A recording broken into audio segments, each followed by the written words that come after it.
Send it all the way to the front door.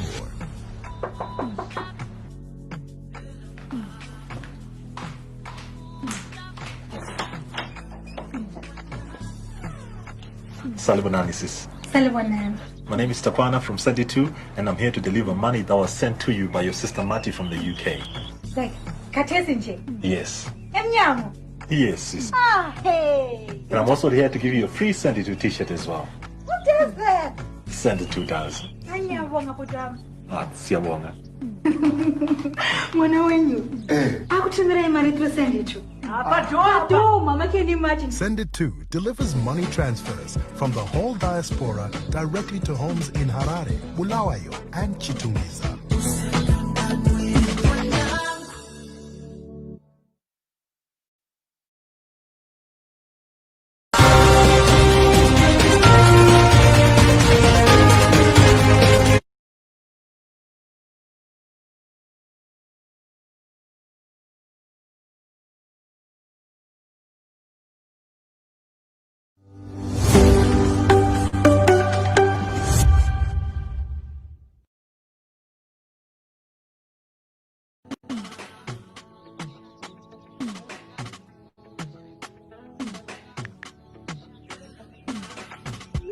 Sending money home? Send it all the way to the front door.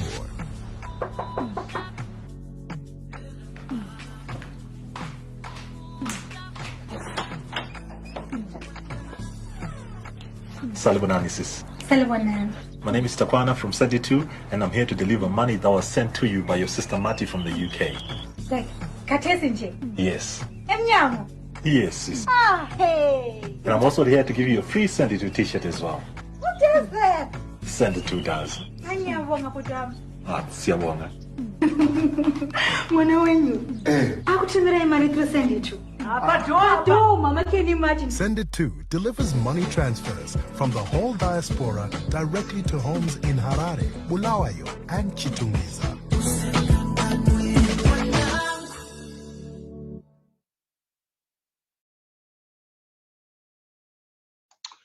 Yes, good evening, vanhu vamwari kana utizo ndotizo good afternoon kune avo kavachangomuka ndimaiziya because tinoonekwa nevanhu vari madifferent area codes. Ndinokuchingamidza kuchirongwa chenyu. This is your program yatinoti iyo current issues. Ndini wenyu panapa kaango jed tiri pano pa the lounge tv paZimba live tv paango jed page nepaanti jeni facebook page apo patinokunzirai chino chirongwa chenyu chatinodedza kuti izvo current issues. And maiziya right ndinokumbira kuti share chirongwa kuitira kuti vanhu vakawanda vauye vaone kachirongwa. Ndinokuchingamidzai. I can see Allocate Mapinda pachirongwa. Thank you very much for joining us. Shirley Davison, thank you very much. How are you doing? Pauline muri right here, welcome to the program. Hussein Malunga Zuri say and welcome to the program. My Mimi Magasimba here, my Nigel Zuri say Sarai Matongo Magasimba here, Itai David Kiwanga. How you doing? Hey, Manangu Magasimba here, welcome to the program. Anita Joara Zuri say Loveness Tafunuka Roti Magasimba here, right? Tashika Banabaka, Chiruma Change that the Gazi. Go azozi Zimbabwe munokoziva panapa tinoita garakadaro tinokunzirai zvinhu zvinenge zvichiitika mukati menyika yedu yeZimbabwe. Tinounza ma-interviews, tinounza ma-conversations, tinounza futi ma-stories anenge achibreka mukati menyika yedu yeZimbabwe, so that you guys you've got an opportunity, a chance nekuti muuye pano pachirongwa tikurukure tiite conversation pane zvinhu zvinenge zvichiitika mukati menyika yenyu yeZimbabwe. Loveness Tafunduka Magasimba here, Ben Benura Zviri sei Zaire Gondo Magasimba here, Isao Matsura Zviri sei aiwa masvika nguva chainzo madzi Zviri sei right. Ernest Williams, how you doing? Yes, G Parisa, how you doing? Jack Chokwadi Magasimba here, Trinity B PB NB Zviri sei Sekai Masango Magasimba here. Right on the program, today, ladies and gentlemen, as I said a few days ago, that we are going to be having a conversation with Hopewell Chin'ono. He's here with us. He's in the building. He's right here with us, and we are going to be having a conversation for the next hour. This conversation in Hopewell Chin'ono, and most of you guys, Hopewell Chin'ono. He does not need any introduction, whatsoever. You know him, and we are going to be talking to him. We're going to be finding out a lot more about what is going on in Zimbabwe. He's in Zimbabwe, and he was going through an ordeal, in Zimbabwe. And if you remember, we did spend almost all the 42 days with him whilst he was in prison, whilst he was incarcerated. But in spirit, he was here. In social media terms, he was here, and we were always following everything that was going on. So I'm going to be introducing him, and then we'll kickstart this conversation. If you're just joining me, welcome to the program. This right here is Current Issues. Right, so I'm just saying, Panapa, Tite Gutizo, Chin'ono, Bauye into the stream. Right. Hopewell Chin'ono, how are you? No, thank you, my brother. I'm doing fine. And thank you for having me on the program. And thank you for standing with me during my persecution, the solidarity, the support. And thank you to your listeners for standing with me during my difficult time when I was thrown into prison for having gone out there and exposed corruption, and got punished for that. Right. You're very welcome. I'm quite sure they also, appreciate you being on the platform, being on one of the hottest political shows right here on social media. So, Mkoma Chin'ono, you were incarcerated. I know you've done a lot of, interviews ever since, that you came out. So the first thing, that I just want to find out is, good, how are you doing, now that you're out? No, I'm fine. When I came out, I had a terrible fever. Initially, my doctor, Dr. Nyashama Boreke, thought that it was COVID. I had 2 tests done, and fortunately, they came back negative. But he put me on antibiotics. And when I finished the antibiotics course, I was feeling much better. But now I feel I'm almost there. Right, you're almost there. Right, and as we have seen with everyone that has been in your predicament, that has been in your situation, we have heard my reports, people who come out of prison or under your circumstances, they get followed, everything, happens. Can you just tell us, in terms of that, is that anything, is that the sort of thing that is happening kwa Mori? You're being followed, you're being watched, every movement of yours, they are, on your trail. Is this something that is going on, right now? When I came out of prison, I would have cars, that would come in opposite. But mostly the abuse is on social media. It goes right up to the top. You'd find people like the president's spokesperson and deputy secretary to the president and cabinet, George Charamba, leading the insults on social media. But this is something that I've now come to live with. It's something that I've accepted, that it will be part of my reality as long as I continue speaking truth to power, as long as I continue exposing corruption, and as long as I continue demanding that the state, the government, the Emerson Mnangagwa regime discharges its responsibility to the citizen. People don't have water. People don't have access to healthcare. For the past 3 months, hospitals have been shut down. 95% of our citizens rely on public hospitals that are owned by the government. And when they are shut down, it means that people are dying. So if the price for saying these things is being followed, so be it. I don't mind. Right. When you were in, you spoke about, the persecution, going on social media. I saw a tweet of yours earlier on. You mentioned about there's a propaganda blitz against you. Can you tell us more about what is going on? Because you also mentioned that there's some material that they're trying to put together to pin on you. Can you expand on that? Tell us what is going on. What is this propaganda? What is this? What is this blitz? What is it that they're doing? So that in order for them to get you, what are they doing? No, I know that this week there was a meeting held somewhere where they discussed about my case, and they agreed that the case was not strong. They needed to build something, and there's also a plan to put out propaganda, lies about me. This is not only going to start then, it has been done whilst I was inside prison, where the state willed out people to come and say absolute nonsense, lies, some writing lies about me.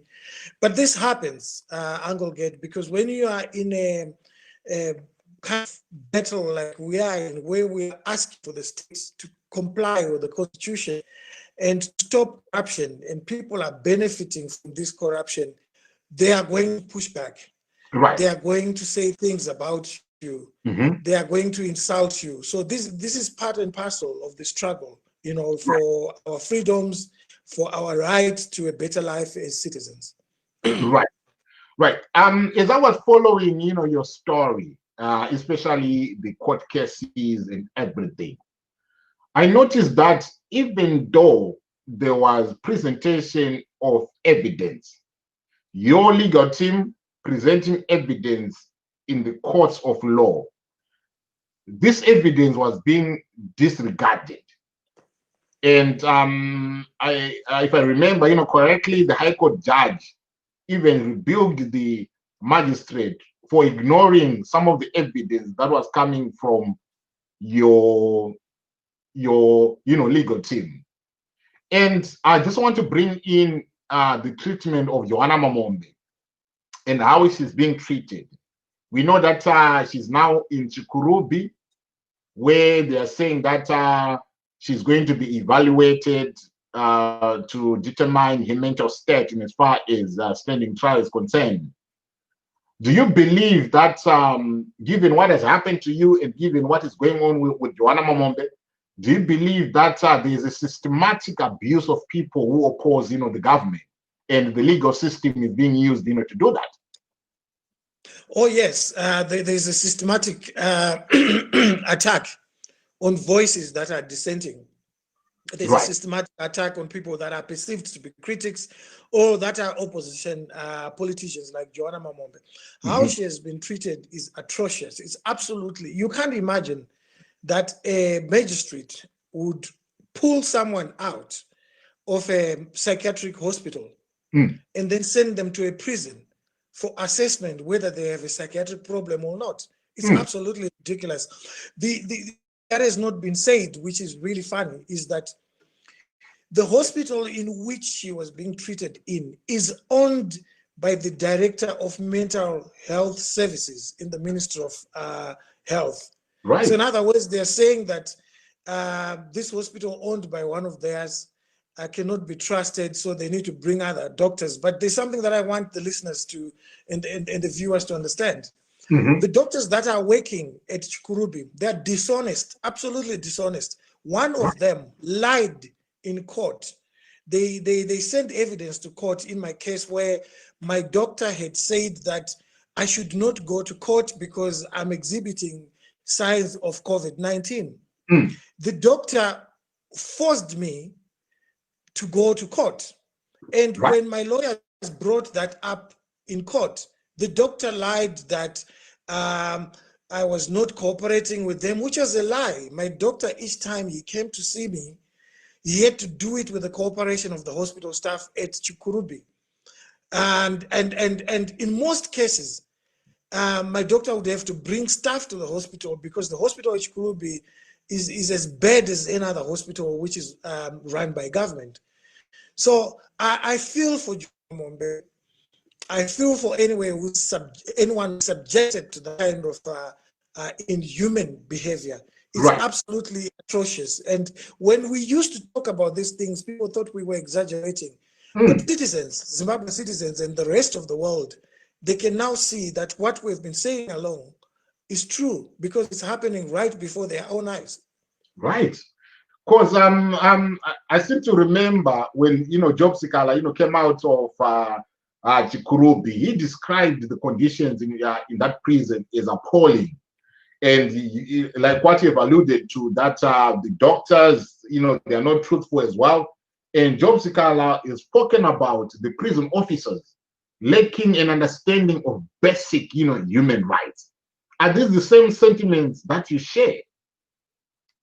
Yes, they don't. But in most cases, I have to say that some of them are working under instruction. So, for instance, when Nelson Chamisa came to visit my colleague Jacob Garavume and myself, when we were at Harare prison, the officers did their work and they called us. We saw him, and when he left, the next day, all hell broke loose.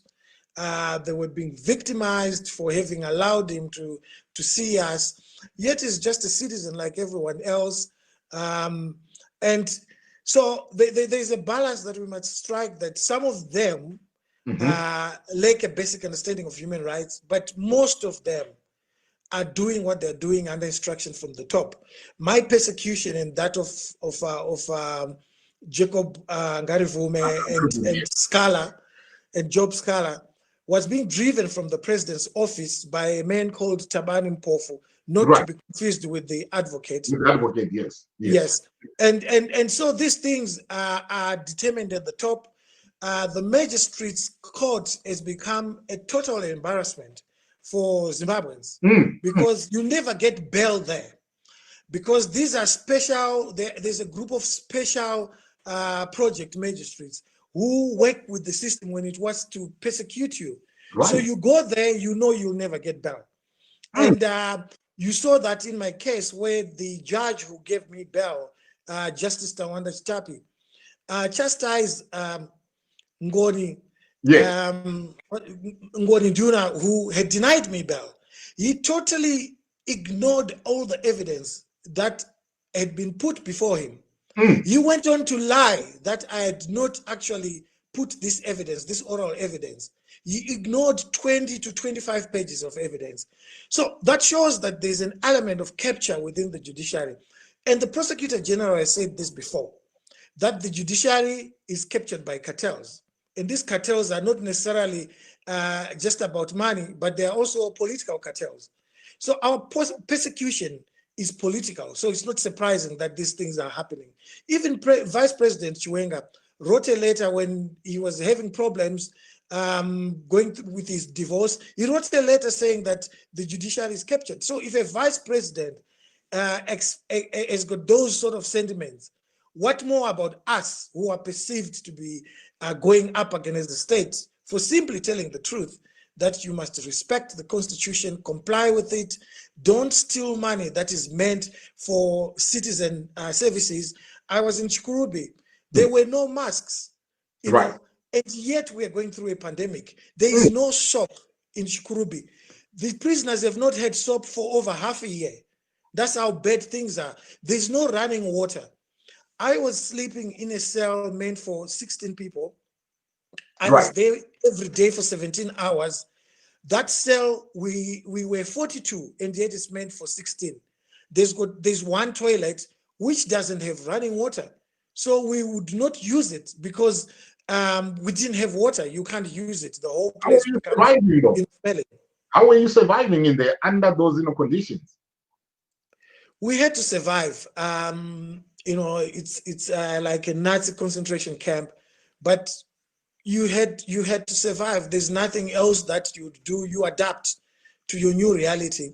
And in my case, because I knew that I was being persecuted for my views, I've been persecuted for my social commentary, I was being persecuted for putting out exposures on corruption, the looting of public funds, the plundering of national resources. That's the reason why I was being persecuted. So when I got in there, I adapted to the reality because I knew that I was there and it's part of the struggle for our freedoms. Right. I hear you. You know, talking about, the persecution that you received, you're talking about the issue of corruption. You've always, stood by that from day one. You've always highlighted areas or issues of corruption. And you were saying that, you see, this corruption here is preventing this from happening. This corruption here is preventing this from happening. And now the drugs issue that you touched on, it struck right at the core. Do you think if he had touched on any other issue, which was not an issue that strike to the core of, I'm talking about, the president here, do you think the treatment that you got could not have been the same treatment had it been any other person that you would have exposed? No, I was told by so many people that the president said I'd crossed the line, and that I'd tarnished the name of his family and his name, and I knew from the onset that when you are reporting on corruption, especially when it involves the powerful elites in ZANU-PF, there are repercussions. It goes back to the first corruption scandal that involved powerful politicians in 1988, 89, the Willowgate scandal. Yes. The editor was editing the paper at the time, Geoff Nyarota, was called Little Nyarota by Inos Ngala. He was threatened. So I knew that this was going to happen. But this is our job as journalists, to put out the information that the public needs in order to make the right decisions about public life and how the public engages with the public officials. The citizen will not be able to make the right decisions when they don't know what is happening. Right now, the citizen does not have access to healthcare, but they didn't know that there's 60 million that was being looted. And yes, all 5 hospitals in Zimbabwe, Harare Hospital, Chitunguza Hospital, Pararenyatwa Hospital, Mpilo Hospital, UBH, and in fact, it's 6 of them. We include Ngucheni. 6 of them, they are the central hospitals in Zimbabwe. They only need $50 million to run properly throughout the year without any shortages. You and I can go and get treated in those hospitals like we do when we are in London, when we go to NHS hospitals, for only $50 million for the whole year. But here's the thing. Last year, they were shut down for 5 months. They did not have paracetamol. They did not have the most basic of medicines. And all they need to function like an NHS hospital is 50 million for the 6 of them. And here was a group of people who were planning to loot COVID-19 funds worth $60 million. You see, just the COVID fund could have run all these hospitals. That's why I keep saying that our biggest enemy is not like what ZANU-PF hides behind a finger saying sanctions. Our biggest enemy is corruption. Our biggest enemy is the looting of public funds. Our biggest enemy is the plundering of natural resources. We had the biggest diamond find this side of the century. Billions were looted. Even Robert Mugabe acknowledged this. And yet, we cannot run 6 central hospitals, which need only 50 million. Yet billions are being looted, and ZANU-PF blames sanctions. That's why I say these things, because it hurts me. When I go to the village, I have to pay bills for my sister-in-laws, for my cousins, and all. So I interact with this terrible and tragic reality every day because I live in Zimbabwe. I know what I'm talking about. So what the government should be doing should be taking this information that we put out and stopping the corruption. But instead, they take the other route. They insult, like what George Charamba does to me every day, and they threaten us, and they incarcerate us, they throw us into prison, and they persecute us, and they want to kill us. Absolutely. Because, talking, I mean, on that point, Yema, journalist, right? Anyway, there is a developing story. I was trying, to be following, that story. It is involving, drugs as well. I see there are reports that are saying there are 3 officers that were investigating in Wire, that were investigating this drugs, deal, and these officers, they've been arrested. And the charge is abuse of office.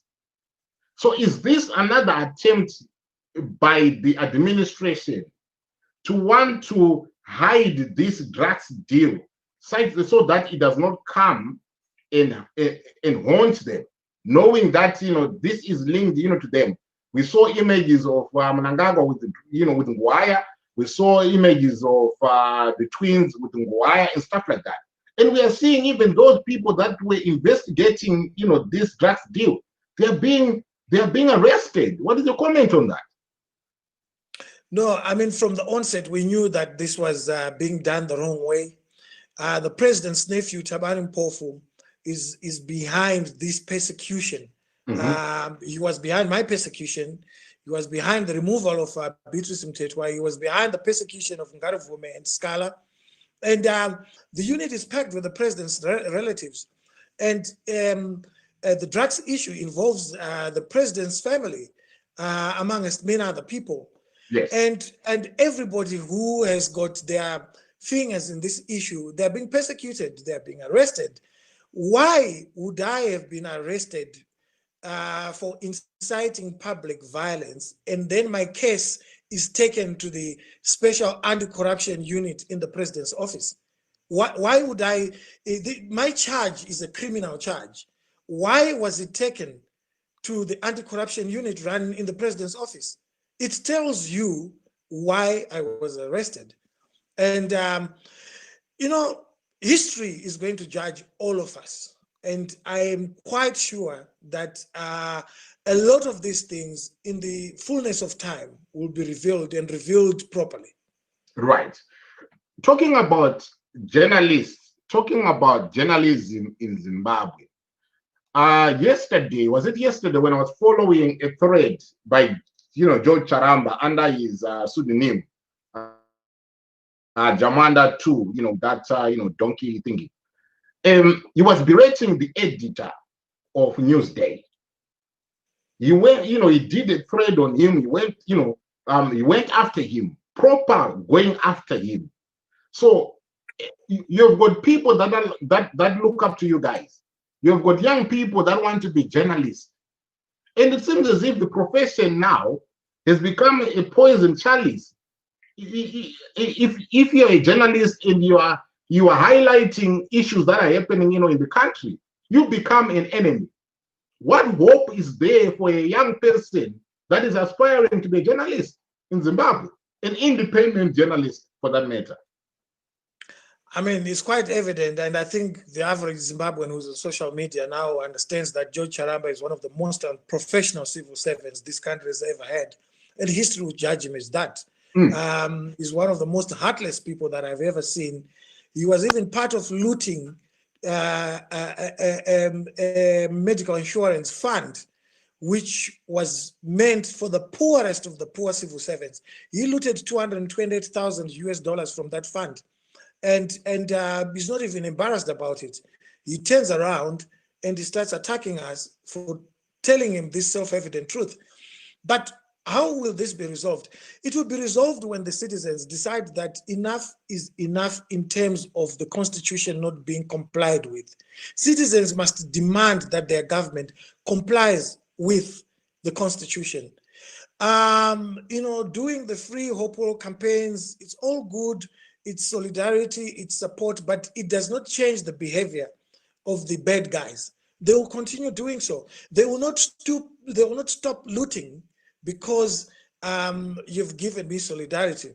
We have to understand that we must stand up and defend the Constitution, because at the heart of this corruption, the heart of the looting of public funds and the plunder of national resources is the lack, failure, and refusal to comply with the Constitution. If they complied with the Constitution, the looting would not be taking place. So it's important for citizens to know that we have a role in our society to making sure that the government complies with the Constitution. And on the part of the journalism that you have touched on, the idea of throwing someone with prominence like Hopewell Chin'ono into Chikurubi prison is to try and instill the fear of God in young journalists. That if we can do this to a world-renowned journalist like Hopewell Chin'ono, imagine what we can do to you. It's a message being sent to people living in townships that this guy is well known all over the world. if you try it, what about you? Nobody will come for you and save you when we eventually come and pick you up. Again, the citizen must stand up and demand that the Constitution is respected. Right. My persecution, the abuse, the coming to my house and breaking into my house with an AK-47, the putting of policemen into my house for 24 hours, eating from my house, watching television in my house, changing channels in my house, that was a total abuse of power. But if the citizens allow that to happen, it will happen to the best of us. So it reminds me of an old saying which says, you know, they came for the carpenters. I didn't do anything because I was not a carpenter. They came for teachers. I didn't do anything because I was not a teacher. And eventually, when everyone was taken out, they came for me and nobody could stand up for me. So citizens must know that they are not as safe. They are as vulnerable as Hopewell Chin'ono was vulnerable on the 20th of July. The citizen must defend the Constitution. Right. Some of us, we are in the diaspora. I've been running, you know, this show for some time now. I've done, you know, different programs on things, you know, that are going on in Zimbabwe. And we often face, you know, rebuke from people who are back home. That I'm a diaspora, I mean, come back home and say what you're saying whilst, you know, you're on the ground. What role should the diaspora play as well in this fight? The fight against corruption, you know, and stuff like that. Where do we, as people who are in the diaspora, where do we come in? First of all, I want to start with bigging up the diaspora. The diaspora, the Zimbabwean diaspora, has done wonders for this country in the past 20 years. Without the Zimbabwean diaspora, a lot more of our citizens would have died. So anyone who insults the diaspora is an idiot, and they do not understand the extent to which the diaspora has kept the Zimbabwean economy afloat. Without the Zimbabwean diaspora, so many of our people would have died. We would not be able to be sending our grandmothers or our parents to hospital without the diaspora. We would not be able to sending kids to school without the Zimbabwean diaspora. So anyone who insults the Zimbabwean diaspora is an idiot. So what can the Zimbabwean diaspora do? They've been doing a lot. They've been sending remittances. I mean, billions of remittances a year are coming from the diaspora. It is up to us in Zimbabwe to do more, to add to what the diaspora is doing. The diaspora is feeding people in this country, millions of them. What are the locals doing? What are the youth doing? What is the Zimbabwean youth doing? Today I had a visit from a war veteran, a very prominent war veteran, who sympathized with my persecution. And before he was leaving, you know, his parting shot was, Hopewell, our reality in the 70s was bad on the racism side, but we could get jobs. We could go to school. We could do all sorts of things, and we had shelter. Today's youth don't have jobs, they have degrees. Today's youth are surviving through begging. They're being fed by relatives from the diaspora. What are they doing for themselves to change the reality around themselves? What are the opposition political parties doing to change that reality, to make sure that we get the freedom that we deserve, that is enshrined in our constitution? It's all good saying all these things about the diaspora, but I think it's a sore point for me. It's a sign of weakness for people to blame the diaspora. The diaspora can only do so much, and they've done that and more. People they take 4 jobs a day in the diaspora. I lived in London for 10 years, and I lived in Massachusetts for a year. I know how difficult it is for people who live in the diaspora. I go to South Africa often, you know, and I know how difficult it is. I've seen Zimbabwean sisters living in restaurants where they are working at 12 midnight. They are part of the Zimbabwean diaspora. They are feeding us. So the least we can do is thank them and not insult them. Right. Thank you very much for that. And I can see folks, on the comment section, they are thanking you for acknowledging the people in the diaspora. If you're just joining me, welcome to the program. As always, this right here is Current Issues. And I'm having a conversation with Hopewell Chin'ono today, as I promised you guys, a few days ago, to say that, we're going to make, we're going to pull the strings to get Hopewell Chin'ono on the program. We have had programs, that have touched on his ordeal during the time that he was being, persecuted. And we know he's out now on bail. And you've got bail conditions. You've got, you are reporting. Is it 3 times a week? How is that going? My bail conditions that I report twice a week, every Monday and every Friday at Highlands Police Station. Right. They took title deeds to my Chisipiti home. And I'm not allowed to talk about mass protests on Twitter, but contrary to what a lot of people were made or misled to believe, I'm allowed to be on Twitter. I'm now back on Twitter. The reason why I was not on Twitter is that I was waiting for Twitter to reactivate my account. It took a bit of time. Facebook also took a bit of time to reactivate my account because there were multiple attempts to hack into my Facebook, and Facebook took the decision to freeze the account to protect it. Right. Yeah, I even saw, on Twitter that your account, disappeared. And, it appeared at one point that you've got no followers on there. But now, since it has been reactivated, I see that it is, retained to its normal state. We've got so many followers, and you're now back, on Facebook, and stuff like that. So on Twitter, as you said that you are not allowed to be. So is it only on the issue of calling for mass protests only, but you're free to do whatever it is that you want to do right there? Even, as long as it has got nothing to do with the demonstrations or anything like that. That is correct. I'm allowed to talk about anything else except mass protests.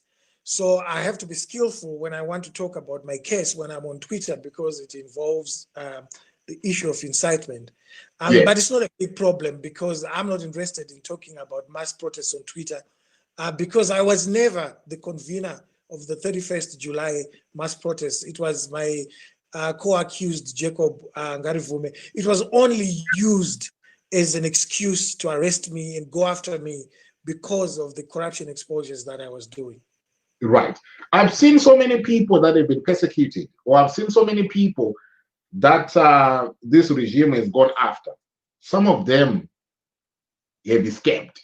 I can talk of Tinashe Jonasi was, once arrested, and then he had to escape. He went, to South Africa.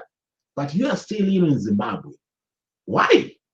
Why not, take, the high road, and run away like what other people are doing? Why? Zimbabwe is my home. As I said, I lived in London for 10 years and I lived in Massachusetts for a year. And I came back home deliberately because I wanted to contribute towards my society. My acclaimed work came from the work that I've been doing in Zimbabwe and on the continent. So it's important for people like myself to be back home. We went abroad to get trained so that we can come and do our work back home and give back to the communities where we grew up. I grew up in a township in Glenora and in Murewa at Chin'ono village.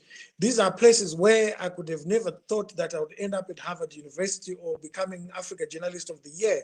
So the very least I could have done was to come back to those communities and give back. And more importantly, even if I wanted to leave, even if I wanted to go and visit my relatives and friends abroad, I can't, because one of the conditions is that I needed to surrender my passport, which I did. And so I couldn't do that. And I can't leave because I have to report twice, and they're holding on to my title deeds of my property, which is worth over $500,000 US. So I can't.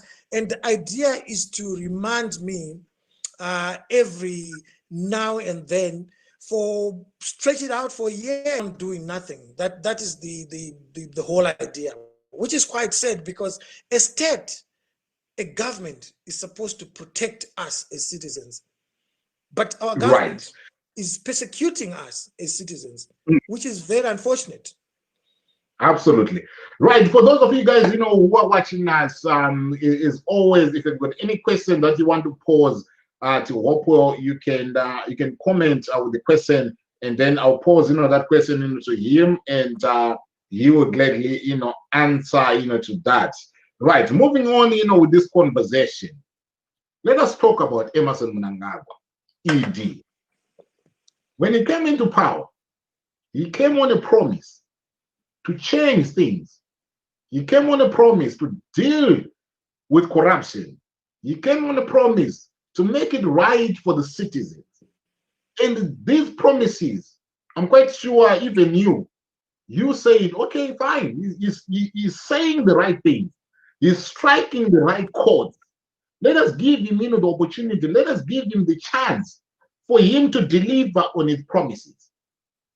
But what we are seeing in the time that he has been in power, what is happening is not, I can say, not what he promised.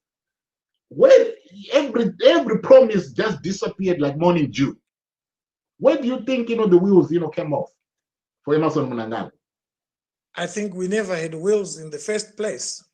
We were hoodwinked by his rhetoric. We were hoodwinked by the people around him. Were selling him as a reformist. I was one of the people, and I used to be berated, and rightly so, by the citizens. When I look back with 2020 hindsight, the citizens were right, some of the citizens, to berate me. But I want to explain something. I'm one of the people that said, let's give him a chance. And the reason, the story that has never been told, which will be told one day, is that the opposition movement for democratic change also said we should give him a chance. But this, if you remember, after the coup, Emmerson Mnangagwa was supported by Morgan Tsvangirai, by Nelson Chamisa. They even refused to call it a coup because we all wanted the best for our country. We thought if this could be the transitional bridge for our country from what we thought was Mugabeism into something better, then we need to support it for the betterment of our country. But I was quick to realize that this guy was not what he was sold to be to us. And I started calling him out. And you realized that the minute I started calling him out, they started creating stories. They started saying Hopewell wanted a job, he's not been given a job, he's now unhappy. In fact, I was offered a job and I rejected it. And and they started insulting us, calling us names, calling the American embassy, the British embassy, the Australian embassy, and the World Bank, to make sure that the reform agenda that was being demanded was done. They were looking for money. And for your own information, I'm saying this for the first time, my witness is the American embassy, is the British embassy, is the Australian embassy, the World Bank. They all know the truth. They know that we were trying to help. And on my part, I was trying to help with the media reforms. And I did not invite myself. I was asked by the Minister of Information, Mrs. Mchangwa, to help. And I remember in October, when I came back from a foreign trip when I was in Britain, the minister actually offered me a job at ZBC in the presence of Nick Mangwana, which I rejected because I said, I've got a job. I'm an international documentary filmmaker and journalist. All I want is to see a better ZBC because I'm a broadcaster. I'm willing to help you with that for no fee, but I'm not looking for a job. So along the way, as I was experiencing that reality, this is quite an expose because, you know, the rhetoric, you know, that was out there was Hopewell Chin'ono is doing this because he did not get him on the job. Hopewell Chin'ono is doing this because he wanted the position at ZBC. Hopewell Chin'ono is doing this and because he did not get that position, this is why he's doing this. And what he just telling us, it's news, to me, and quite sure it's news, to the rest of the people here. You can go and confirm this story with the current American ambassador, Brian Nichols, with the current Australian ambassador, Bronte. You can go and confirm with the British ambassador in the embassy. You can go and confirm with the World Bank. These people are liars. They lie about what happened. I never wanted a job. I would never want a job at ZBC. I've worked at the highest level, and the whole world knows that. Why would I want to come from being a New York Times correspondent to becoming a ZBC worker? They were lying, but the truth has to be told. And as I've said, if the citizen wants to know the truth and cross-check who's telling the truth, they can talk to all these embassies. I was only there because I was invited by Mrs. Mchangwa. And for me to meet Mrs. Mchangwa, I was invited by her husband to talk to her. And I keep records. I've got emails, I've got WhatsApp messages, which if they continue saying this rubbish, I'm going to list them so that the citizen realizes that they need to put this do that. And when you are doing that, just make sure you have us also on a speed dial or on email dial so that you will get this information, because this is quite astounding. This is quite a revelation, because I mean, as you said, that you're exposing this for the first time. And ladies and gentlemen, this is an exclusive right here on the current issues, and you hear from the horse's mouth that he never wanted a job, but it was the regime that wanted him to do their bidding. And now that things haven't worked in the manner that they were intending them to work, and here we are talking to Hopewell Chin'ono, telling us that he was tasked to do this and this and this, but it's the person that they are persecuting. Talking about the U.S. Embassy, I've got a commentator here. I'm quite sure you can see their comments, their questions there. Why is all activists go to a U.S. Embassy? We saw you with the U.S. ambassador today. How best can you respond to that? What did they say? I didn't hear that.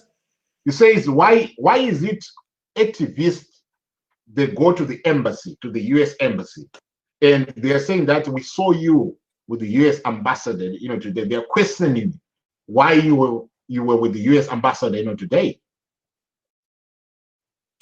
I'm an international journalist. I speak to everyone, including the president. I've been to the president's office. I've been to the vice president's office.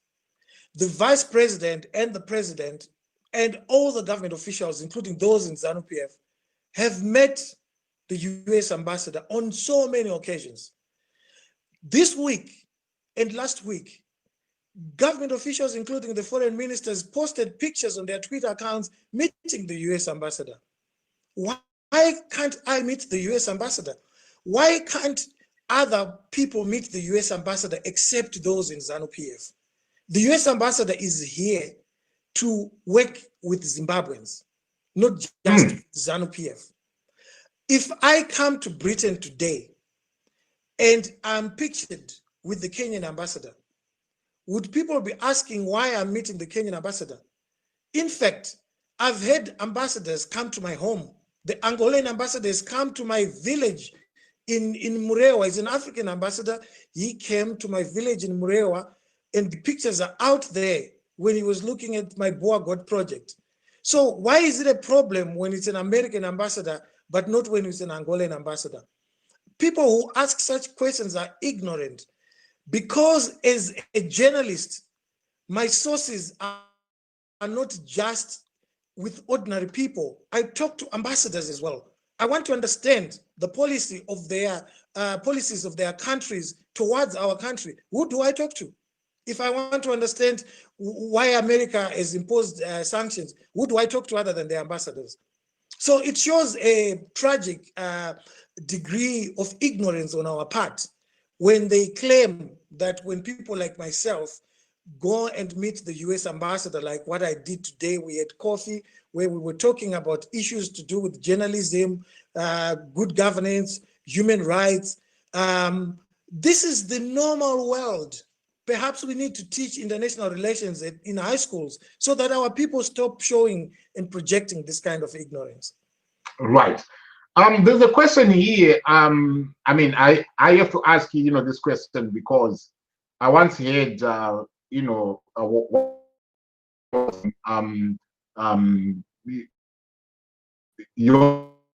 stories here on the program, and I saw this again, trending, elsewhere. There is a lady by the name Grace. Is it Mfuruta? I don't know, if you know her, but she says, she knows you. There were some allegations that, she came up with, that, sexual allegations, and stuff like that. I don't know if you heard them, but I just want to find out what is your response, to those, allegations. I heard in bits and pieces, and my attitude towards such people is that I ignore such kind of rubbish. If anyone has issues with me, if I've committed an offense, they go to the police. I've never been involved in all that nonsense that was being said. These are regime puppets who are willed out to come and try and tarnish us, and make what we say seem like it's nonsense. They want to create sideshows. So my attitude is, should Hopewell Chin'ono be focused on that kind of nonsense, or should he be focused on talking about the 2,500 Zimbabwean women who are dying every year in Zimbabwe giving birth because money has been looted by the Mnangagwa regime? What is more important? What should I focus on? Absolutely. Focus on issues that affect our people. There are so many stories that will always come out, Uncle Ged. If you go to my Twitter account, I've addressed so many stories to a point where I now ignore. I've been called a credit card scammer. I've been called someone who changed names. I've been called all sorts of things. The CIO in Zimbabwe said that I'm wanted in England. The British Embassy to issue a statement, a written one. If you go to my Twitter, it's there. And saying that I've not, they said that I bought my first property using money stolen from England, and I had to produce documents to show that, no, actually I got a mortgage from KEBS, and I paid from my mortgage like everyone else. So as Zimbabweans, we must understand that we should ignore those sideshows. We should ignore those fringe issues and focus on issues that really matter. If I'm going to say something about drugs today, there's somebody who's going to come and try and throw a sideshow so that, people will start following that. And I think the tragedy with some of our people is then they get focused and drawn into that kind of nonsense, and they forget about the real issues. We have got hospitals that have been shut down for 3 to 4 months. That is the real issue. Yet people give time to some person who is saying things that are lies, that are not true, that are rooted in propaganda. We need to have a hierarchy of needs and focus on the most important issues in our society and in our lives. Right, absolutely. Thank you very much, for that. Let me just, move on quickly to the next question, that I want to, to be asking you. Yesterday, I saw Emmerson Mnangagwa. He was addressing the United Nations Security Council. And he was talking about, reform. I think, he was, picking up from where Robert Mugabe, left off in terms of reforming the Security Council, such that, the minority, the African people have a voice and stuff like that. And he was talking about reforming, this. And yet people like you have been urging him to be reforming political reforms, judicial, reforms, economic, reforms, things, like that. Do you get to comment, on that one, right there? That Emmerson Mnangagwa is out there calling for the reform of the United Security, Council, and yet back home, there are calls, for reforms, and nothing is being done about it. Is that double standards? Of course, it is double standards, but the tragedy is that when we talk about I've written extensively on the issue of reforms. But when we talk about reforms, we are essentially saying something that is so simple, Angoged. We are saying that comply with the Constitution. We have one of the best constitutions in the world. The reason why Mnangagwa asked to reform is because he's not complying with the Constitution. So all the reforms that we talk about are found in that Constitution, Yes. which over 90% of Zimbabweans voted for in 2013. To this very day, the old laws have not been aligned to the new Constitution, and people have talked about this. But in fact, we don't even need to worry about the alignment, because the Constitution says if an old law is at variance with the new Constitution, which is a 2013 document, it means the old law is struck off. But this is not happening because Emmerson Mnangagwa and his regime, they do not want to comply with the Constitution. So for instance, they want to continue using the Reserve Bank as a piggy bank. They don't want the Reserve Bank to be independent. So when we say reform, we are saying comply. What you need to do is to make sure that ZBC is allowed to report the truth. It's allowed to go and talk not just to ZANU-PF politicians, but to MDC and everyone else who wants to have their voice heard. Right. What is wrong with that? What kind of Zimbabwean would say, I don't want ZBC to be transparent? What kind of Zimbabwean would say, I don't want the parastatals to be transparent. I don't want competent people to be appointed in our parastatals. I don't want the appointing system not to be based on ethnicity. I don't want the system to be based on whether you're a relative of the president or not. What kind of Zimbabwe would deny that and reject that? Nobody in the no to that.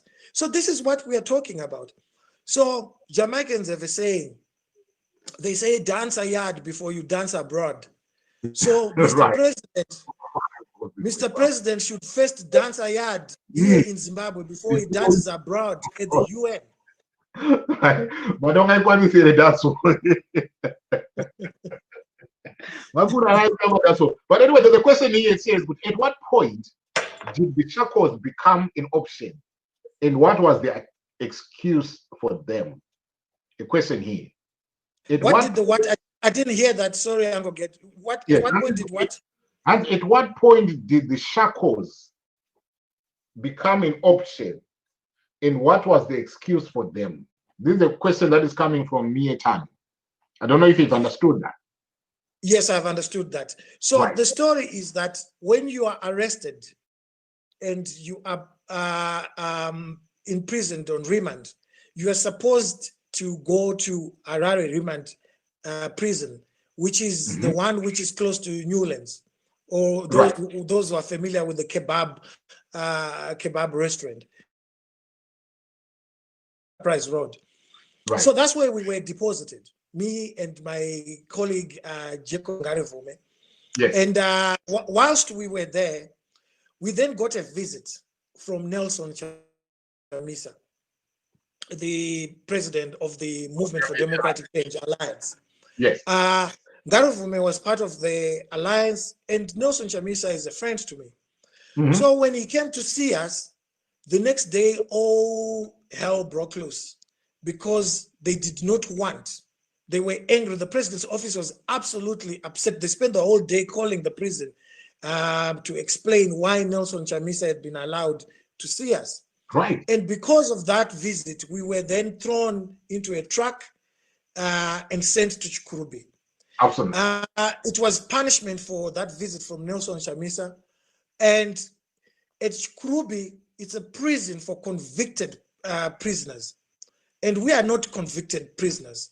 Absolutely. We are still on remand. And but because convicted prisoners they wear leg irons when they're going to court and handcuffs, we were now treated as if we were convicted. So our rights were being abused by the prison service in conjunction with the president's office. And This is what we say, Anglo-Get, all the time, that the rule of law has long left the building.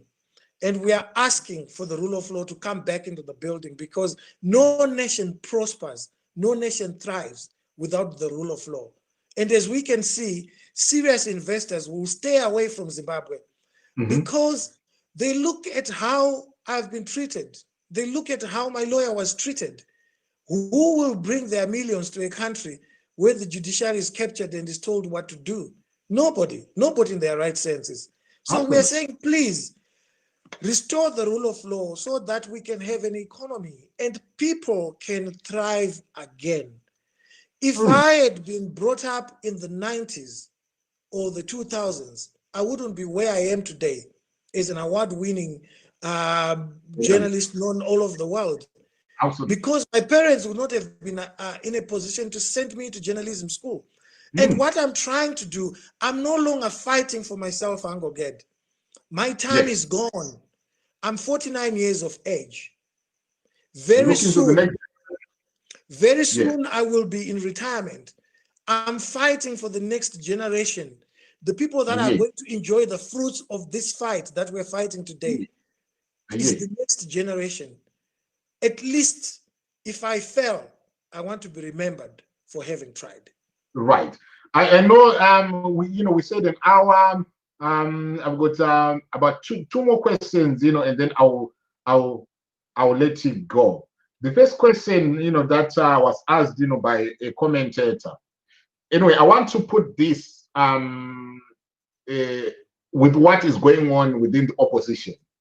We see that the opposition MDC alliance is engaged in a fierce fight with the other faction, the Monzoras, and stuff like that. We are seeing, recalls, and this is the opposition, and we're supposed to see them putting up a fight. This is the alternative, and it's being disseminated, and we are seeing recalls from the parliament, councils, etc. And does that subdue the confidence of the Zimbabwean people when it comes to the fighting, when it comes to the fight that they have against the ruling party, against the ZANU-PF government? What effects are these recalls having on the Zimbabwean people, their morale, and on the chances of actually pressing the government on the issues that matter? Well, the recalls are a product of illegal and unconstitutional judgments. They are meant to decimate the opposition. There's an old adage, I can't remember who came up with it, that the best way to control the opposition is to run it. Right. And that's what Emerson Mnangagwa is doing. Is now running a puppet opposition movement led by Douglas Monzora, Thokozani Kupe, and Morgan Komich, and Elias Mzuri.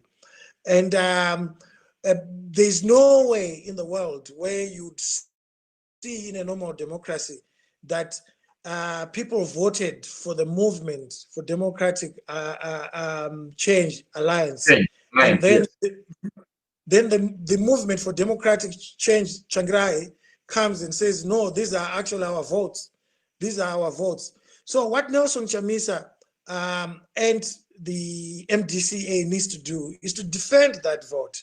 But more importantly, the MDC brand has been decimated so much that it's associated with splits from 2005, 2013 with PDP and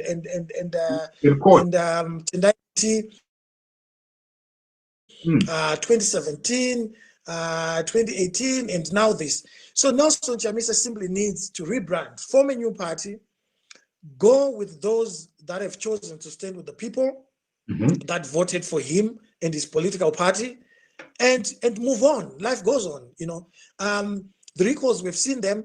They've given Zimbabweans an opportunity to see who was genuine and who was not. Right. The MDC has been infiltrated for a long time. I told Morgan Changirai in front of my good friend Alex Magaisa that James Maridadi was an infiltrator. Morgan Changirai did not take that seriously. And as they say, the rest is history. We told them about so many people, and they did not listen. The guy who's persecuting us today, Taban Mpofu, not the advocate, but Taban Mpofu, who is in Mnangagwa's office. Is it in the president's office? Yes. Yes, he was working in Morgan Changrai's office, and these guys were surrounded. They were infiltrated in a very, very way. But that's the reality of the past. They need to learn from this, regroup, and they need to decide what they want to do. Do they want to go through the ballot in 2023 without reforms?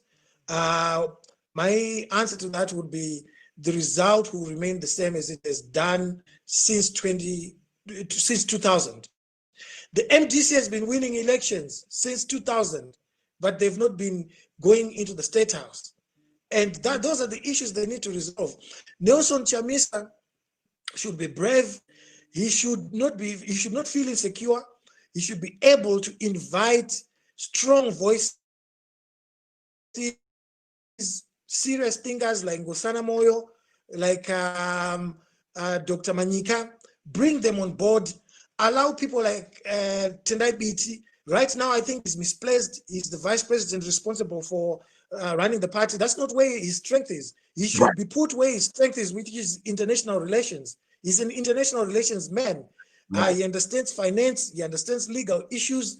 He understands a lot of things. He's been exposing corruption. He is the man that Nelson Chamisa should be putting on the international forum to deal with international relations issues. Washman Ngube is not interested in international relations. He told me this.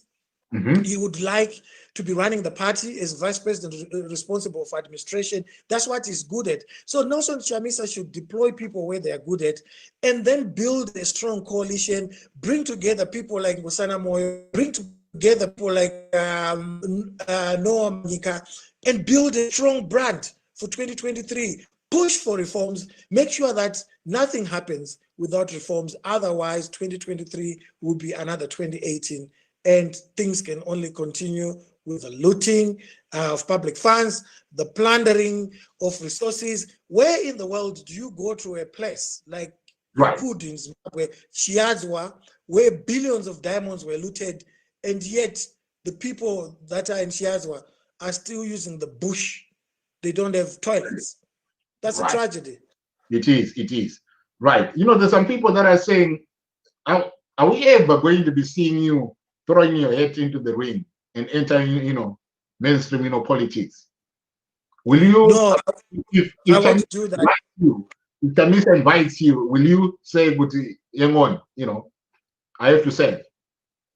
I won't do that. That has been a problem in Zimbabwe. That if someone emerges and becomes known like I am now, they then say, Hopewell for president, Fadama for president, Job Scholar for president. That's not how it's supposed to be. I'm a journalist, and people have known me because of journalism, and people should support me so that I continue being a journalist, doing the things that I'm trained to do, doing the things that I'm good at. All these awards that I win, they reflect towards something. I'm a good journalist. So allow me and help me to continue doing good journalism, not to go into politics, because I'm not a politician. What I can do is, if the right government comes along and they say to me, how do we do this? How do we reform the media? Like what the current regime tried to do. That's when you should say Hopewell should be helping. Hopewell should be putting his ideas into the reform agenda, but not to go into politics. If I go into politics, journalism would have lost a journalist. And what's the point of taking everybody away from what they're good at and sending them to politics? What we need is a society that respects the rule of law, that respects election results. Our mess is because we have a society with a group of people with but they own everything about this country, and they would not give up for anyone regardless of the election result. That is the problem. We have very good politicians, brilliant politicians. I mean, in 2009, the unity government, the finance minister was Tendai Biti. He proved that the opposition has got good people. When Nelson Chamisa became ICT minister, the price of a SIM card came down from $100 to $1 or 50 cents. So these are capable people. Absolutely. What we need is to address the real issue, which is why is it election results are not respected? Why is it the rule of law is not respected? Absolutely. Why is it corruption is not stopped? And why is it encouraged within the high echelons of political elite in ZANU-PF? Right. So Hopewell will remain as a documentary filmmaker, as a journalist, because that's what he's good at. And right. Maybe at one point I'll be able to take a year out and write my memos, tell you some more about myself, my experience and journey, fascinating stories that you don't know about me at the moment. Absolutely. Yeah, you know what? You've answered, my last question, because I wanted, to ask you where to now for you, but you just, put it right there. Like what, another caller, is said, Andizo Sando, So I just want to leave it, right there. And on behalf of the over 1,000 people that are watching you right now, I want to thank you very much for the time that you've taken to be on this program. And I've exhausted everything that I wanted, to be asking you. And you had given us an hour, and I thank you for going over, that hour. Thank you very much, for the opportunity that you've given me to talk to you, to interrogate you, to ask you any questions. I don't know if you've got any other parting shots, that you want to give, but I would say my time with you, I don't think I can no longer afford to have you on this program anymore. No, thank you very much for having me on the program. I would like to, I think my parting shot is I'd like to thank all Zimbabweans who stood with me and my colleague, Jacob Ngarivume and Job Scala during our persecution. A lot of Zimbabweans who I don't even know prayed for me. A lot of Zimbabweans that I didn't even know wrote letters and cards. Some went to my lawyer, some left money to say he can buy whatever he wants. I would like to thank all those people, to say thank you so much. I would like to say to the youth of Zimbabwe, this country of ours belongs to you. It doesn't belong to one family. It doesn't belong to one political party. It doesn't belong to one group of people. It is your right to demand that the government of the day respects the Constitution. It is your right to demand that the government of the day does not plunder national resources because they belong to all of us. It is your right to demand that the government of the day and the president do not public funds, because if you allow the looting of public funds to carry on, you end up with the situation where doctors earn $50 where teachers earn $30 where the hospitals are closed. The future is bright if you work for it. Right. Thank you very much. I appreciate it. Good day. Thank you so much. Right. Woo! Pakaipa vanhu vamwari pakaipa. Yes.